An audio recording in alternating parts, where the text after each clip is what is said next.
আসসালামু আলাইকুম প্রিয় দর্শক। শিশু মস্তিষ্ক গঠনের ক্ষেত্রে এই একটি ভিটামিন যদি বাদ পড়ে তাহলে দেখা যায় যে শিশুর মস্তিষ্ক গঠন পুরোপুরি ঠিকমতো হয় না।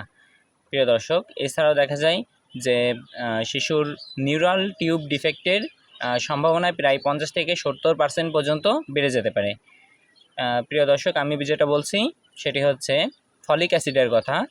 গর্ভাবস্থায় ফলিক অ্যাসিডের বিকল্প কোনো কিছুই নয়। এজন্য আমরা সবসময় বলে থাকি যে গর্ভধারণের শুরুতে এবং প্রথম 4 সপ্তাহে ফলিক অ্যাসিড খুবই গুরুত্বপূর্ণ।